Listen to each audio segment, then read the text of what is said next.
You build on failure. You use it as a stepping stone. Close the door on the past. You don't try to forget the mistakes, but you don't dwell on it. You don't let it have any of your energy, or any of your time, or any of your space. Sometimes I am to people. Johnny is the nice one. Cash causes all the trouble. They fight.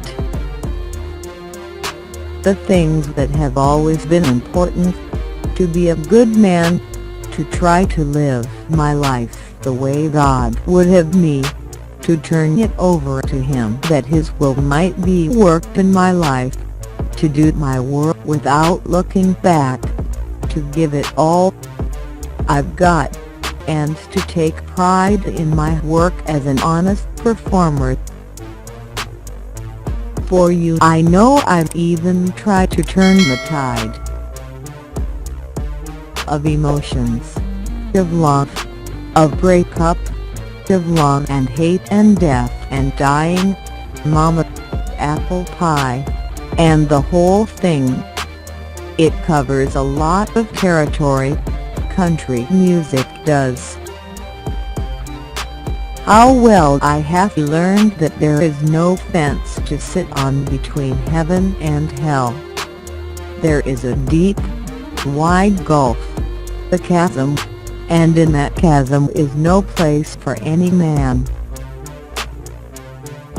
Success is having to worry about every damn thing in the world, except money. People call me wild. Not really though, I'm not. I guess I've never been normal, not what you call establishment. I'm country. You've got to know your limitations. I don't know what your limitations are. I found out what mine were when I was 12. I found out that there weren't too many limitations if I did it my way. It's like a novelist writing far out things. If it makes a point and makes sense, then people like to read that. But if it's off in left field and goes over the edge, you lose it. The same with musical talent, I think. I'm very shy really. I spend a lot of time in my room alone reading or writing or watching television. God's the final judge for Elvis Presley and Johnny Cash too. That's solely in the hands of God.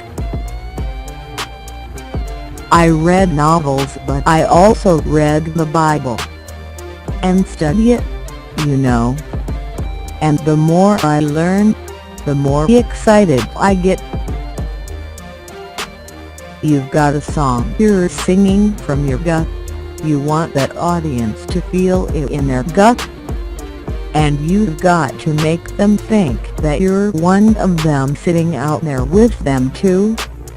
They've got to be able to relate to what you're doing.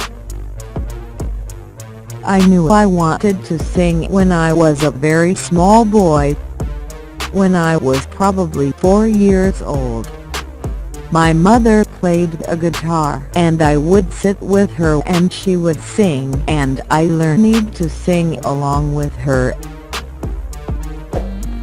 I am not a Christian artist. I am an artist who is a Christian. I start a lot more songs than I finish, because I realize when I get into them, they're no good. I don't throw them away. I just put them away, store them, get them out of sight. I was wearing black clothes almost from the beginning. I feel comfortable in black. I felt like black looked good on stage, that it was attractive, so I started wearing it all the time. That was the big thing when I was growing up, singing on the radio. The extent of my dream was to sing on the radio station in Memphis. Even when I got out of the Air Force in 1954, I came right back to Memphis and started knocking on doors at the radio station. I love to go to the studio and stay there 10 or 12 hours a day. I love it. What is it? I don't know. It's life. God gives us life and takes us away as He sees fit. I wear black because I'm comfortable in it. But then in the summertime when it's hot, I'm comfortable in light blue. When my wife died, I booked myself into the studio just to work, to occupy myself. When I record somebody else's song, I have to make it my own or it doesn't feel right. I'll say to myself, I wrote this and he doesn't know it. All your life, you will be faced with a choice. You can choose love or hate. I choose love. I wore black because I liked it. I still do, and wearing it still means something to me. It's still my symbol of rebellion against a stagnant status quo, against our hypocritical houses of God, against people whose minds are closed to others' ideas. My arms are too short to box with God. There's a lot of things blamed on me that never happened. But then, there's a lot of things that I did that I never got caught at. Flesh and blood meets flesh and blood, and you're the one I need. There's no way around grief and loss. You can dodge all you want, but sooner or later you just have to go into it, through it, and, hopefully, come out the other side. The world you find there will never be the same as the world you left. It's good to know who hates you, and it is good to be hated by the right people.